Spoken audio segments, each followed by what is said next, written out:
Good morning, students. Today we are going to start with our new topic, energy. As all of us we are knowing, this entire universe is made up of matter and energy. This term matter is known to you, as you have learnt in your class 6th also, that what is matter. Anyways, we are going to revise it. What is matter? Matter is defined as anything that occupies space and has mass. And this matter, it's further of three types. Which are those three types? Liquid, solid and gas. So here we can say that matter, it exists in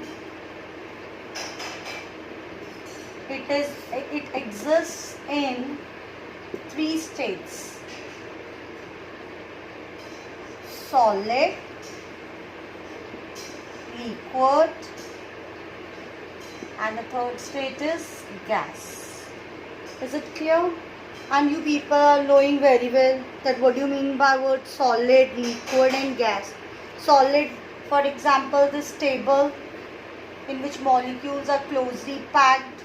Liquid, for example, water. And gas, for example, steam. But now today we are going to start our topic, energy, as this is very important. And you people are, we can say in general words, we generally say like this, that for example when you are active, you say that you're full of energy. In case when you're down with fever, you feel what? You feel weakness and say that you do not have any energy. So in order to gain energy, what do we need? Yes, you are right. We need food. So in order to gain energy, what do we require? In order to gain energy, we need food. You can take one more example. For example, there are two elephants, and one elephant is very strong and other one is very weak. Is it clear? So what we have, we are going to take an example of two elephants. One elephant is very weak. One elephant is weak, and second one, other one is strong. So, and suppose you are, we can say that, suppose both the elephants, they have to carry a log of wood. So what you will feel that a weak elephant, it gets tired, and a weak elephant, he gets tired and refuses to do the work. Whereas a strong elephant, it keeps on doing the work. So it means that strong elephant has more capacity to do as compared to the weak elephant.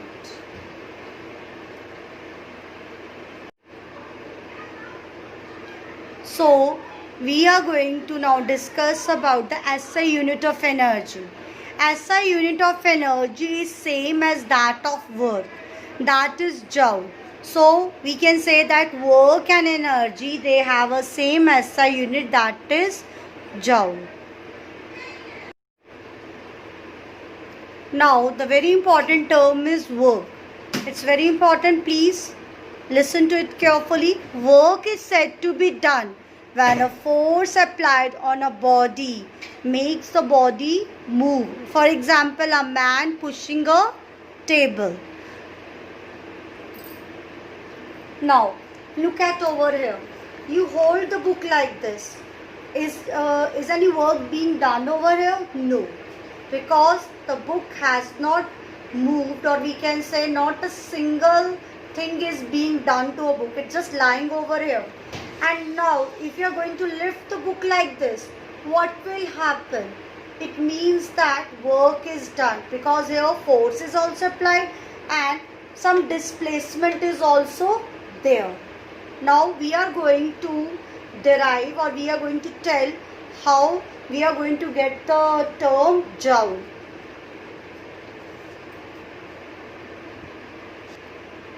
So what is work done? So work done means force multiplied displacement. And what is unit, SI unit of force? It is Newton. Newton, you people are knowing very well, it is denoted by N. SI unit of displacement is meter, denoted by small m. So when we are going to multiply it, what it turns to be? Newton meter. So it means 1 joule is equal to Newton meter. And this joule, it is the same as a unit of energy. So now we are going to come to our new term, work energy theorem. But before that, let us revise what we have learned till now. Till now we have learned more energy means more work done. Clear?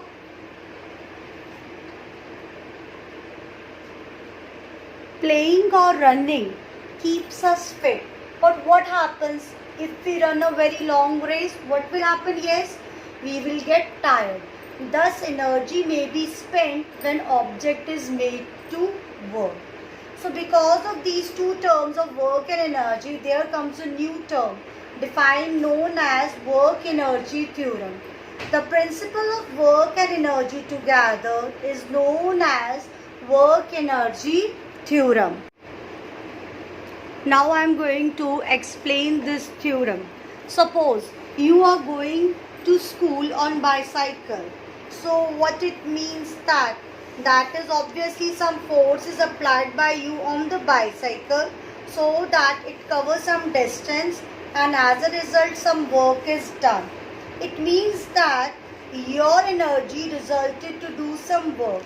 When you pedal fast, your bicycle runs faster. Now we are going to talk about the units of energy. Already we are knowing one unit, that is units. First one is joule. There are some more units.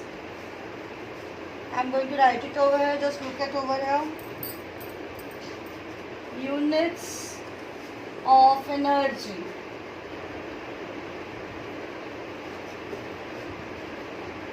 That is joule. Clear? Then comes over here, generally the definition of joule is asked. What is joule? It is defined as when a force of 1 Newton, when a force of 1 Newton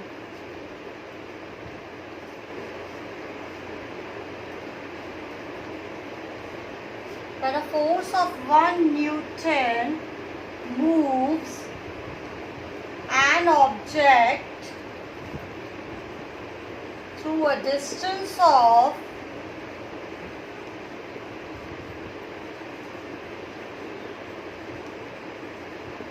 1 meter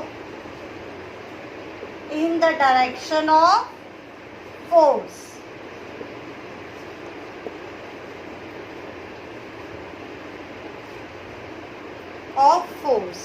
That is what it has been said. Now you can, if you want to write it mathematically, it is like this.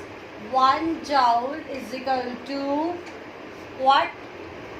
1 Newton moves an object through a distance of 1 meter. 1 joule is equal to 1 Newton meter. Now comes to the other units of energy. Other units. Here I am going to write.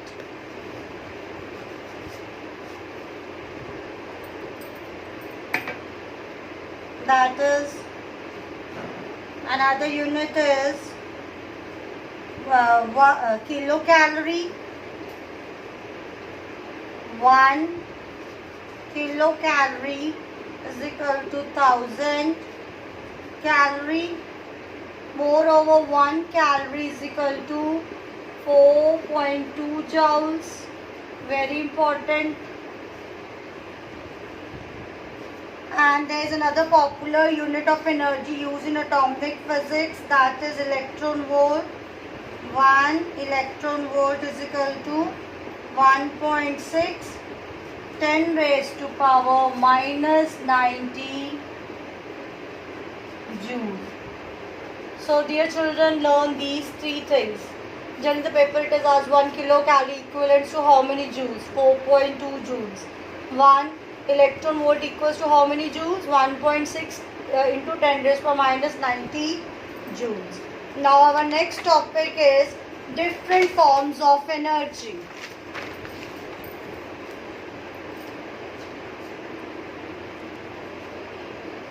Now we are going to discuss about the different forms of energy.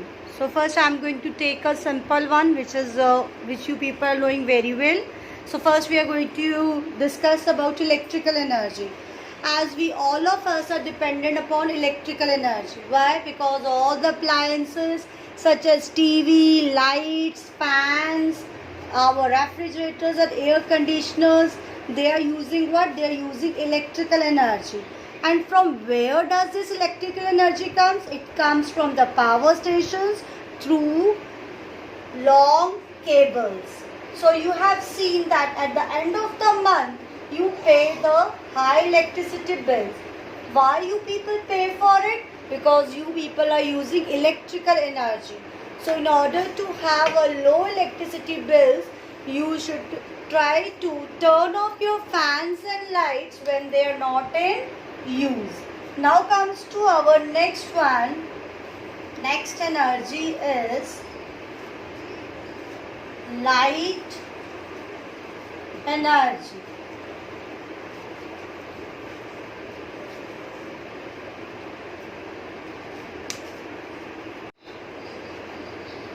So now we are going to talk about the light energy.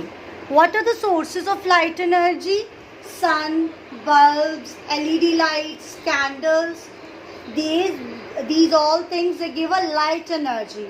And this light energy helps us to see the world around.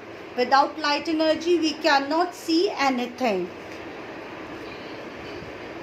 This light energy is very helpful. Why? Because it heals the jaundice of newborn babies. Floodlights are used to lit large areas and it is used to kill germs.